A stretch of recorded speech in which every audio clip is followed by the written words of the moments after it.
The New York Mets are on the verge of a World Series appearance for the first time in 9 years. Had I told you that in spring training, you wouldn't have believed me. Had I told you that at the beginning of June, you'd have thought I was crazy. Had I told you that at the All-Star break, you would have thought it was impossible. And yet here we are, in the middle of October, where the New York Mets are making a deep playoff run and are one of the last two teams remaining in the National League. This is why we love baseball. Because a team who is on the decline, a team who is supposed to be heading into another rebuild, now find themselves knocking on the door of a World Series. And I want to be the one to break down how we got here. You see, I think it all starts in the offseason, where the New York Mets are looking to make some moves to bolster their starting pitching. And if you didn't follow the Mets in 2023, then you probably don't know that halfway through the season, the Mets decided to trade away their aces. Yes, the Max Scherzer and Justin Verlander were sent packing out the door halfway through the 2023 campaign. Why? Well, they weren't struggling. They weren't having their best seasons ever, but the team as a whole was losing games. And this, at the time, was the team with the highest payroll in the entirety of the major leagues. Well, mostly because of Max Scherzer and Justin Verlander. So what did Steve Cohen decide to do in a bit of a panic? Sell. Basically, he went into full rebuild mode, got rid of his aces, who were like 40 years old at that point, and, decided to call the 2023 season an absolute failure. Now, what that did was open up the door for some starting pitchers to come in 2024 and kind of save the team. And that brought us Luis Severino and Sean Manaea, both two pitchers who had success in their past. However, as of recently, they hadn't been able to find a stable home. Luis Severino was coming off a pretty bad year with the New York Yankees, where he spent his entire career. And so the Mets were able to get him on a little cheap one-year deal. That was kind of just like a prove-it contract, right? He was going to go out, play for the Mets for about a season, and prove his worth to the rest of free agency come 2025. And as for Sean Manaea, well, he had been on 3 different teams in the last 3 years at that point, and the New York Mets would be team number 4. And like I said, Sean Manaea did have some success in the past. However, he was looking to find a little bit of a long-term home with the New York Mets and signed a pretty cheap deal for 2 years. And those guys have been fantastic for the Mets all season. They've been reliable, they've pitched more than 30 games throughout the regular season, and were a big part in the Mets having enough success to reach the playoffs in the first place. Now, if we take a look at Luis Severino, well, this is the first time that he's started in 30 games in a season since that 2018 campaign with the New York Yankees, where he was an All-Star. Now, this season, Luis Severino went out and had a 3.91 ERA, along with 161 strikeouts and 11 wins for the New York Mets. This truly was a bit of a resurgence for Severino, and he needed it. Because if he had failed this season with the Mets, who knows how much longer his career would have lasted. Severino is 30 years old, so this might have been his last chance to prove it, and he did exactly that. Now, as for Sean Manaea, he also had a bit of a comeback season as well. I mean, this was Sean Manaea's first time pitching in 30 games, starting in 30 games, since 2021 when he was with the Oakland A's. And it was Sean Manaea's first time having an ERA under 4 since that 2021 season. I mean, Sean Manaea went out, started in 32 games, had a 3.47 ERA, came home with 12 wins on the season, the most by a Mets starting pitcher this year, along with 184 strikeouts. Sean Manaea is up there in the conversation for Mets ace this season.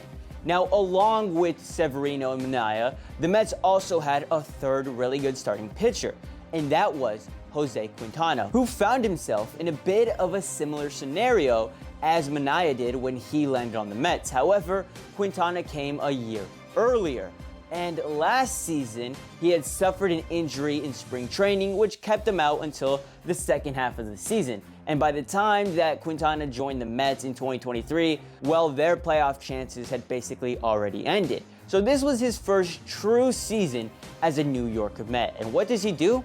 He goes out and balls, along with Severino and Manaea. I mean, Quintana started in 31 games, had an ERA of 3.75, 135 strikeouts, and 10 wins. Sure, were there 10 losses contributed to his name? Of course, but still, Quintana was that third starting pitcher that the Mets really needed. And after that, the starting rotation kind of falls off a bit. However, Peterson and Megal weren't the worst. They were serviceable.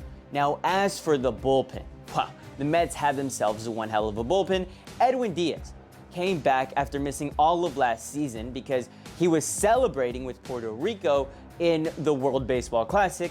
I mean, Edwin Diaz tore his patellar tendon in his right knee while celebrating a huge win for his country. If you watched it happen, there was nothing sadder. However, he did have himself quite a bounce back year in 2024 because for the New York Mets, he had 20 saves on the season in the 54 games that he played, and he finished 40 of those games. Edwin Diaz was one hell of a closer before he got injured and one hell of a closer after he came back from his injury. Shout out Edwin Diaz. Now, there was other relievers who did their jobs. I mean, Jose Butto had himself a hell of a season.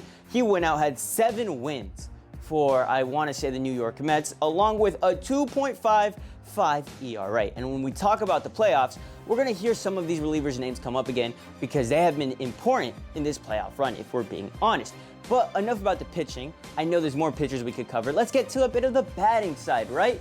I mean, of course, we've got to take a look at Pete Alonso, the polar bear, the legend himself, the guy who's made a name for himself with the New York Mets. You see, Pete Alonso went out, led the team in home runs with 34. If there's one thing about Pete Alonso, it's that he's gonna produce offensively. He was second in on-base percentage for New York and had 88 RBIs. However, the true superstar of the Mets offense, the engine that kept the train pushing all year, had to be Francisco Lindor. He's up there for NL MVP and would probably have won it if a guy by the name of Shohei Ohtani didn't exist. Lindor went out, led the team in batting average, on base percentage.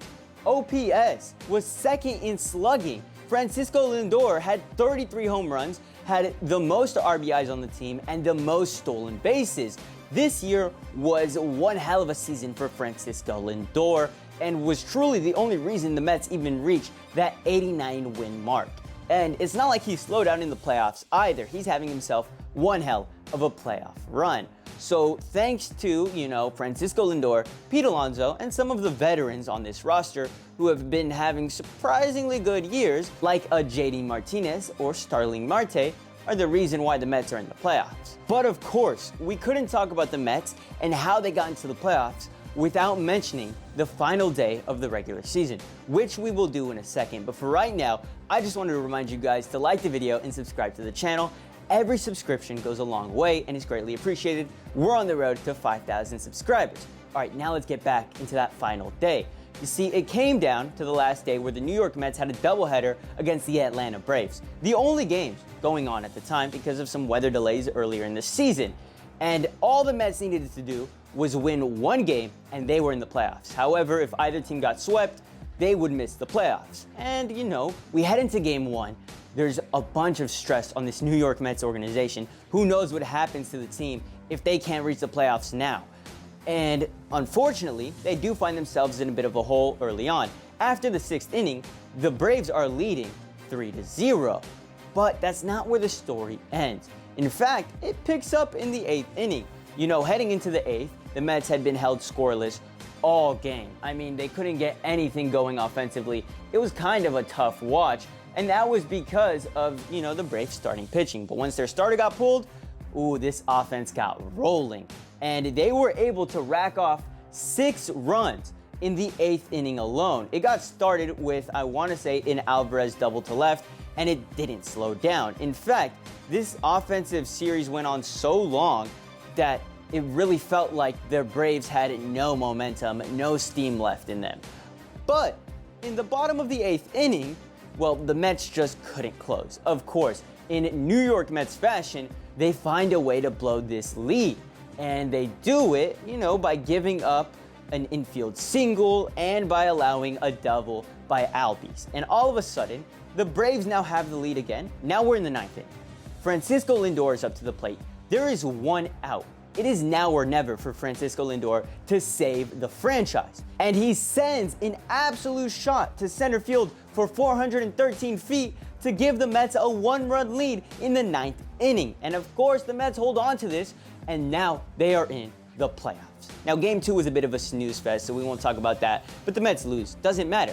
Now, the Diamondbacks are held out of the playoffs, and the Mets are that final seed that get into, October baseball. And that's how they ended up into the playoffs. Let's live in the moment and enjoy this magical run that they're on.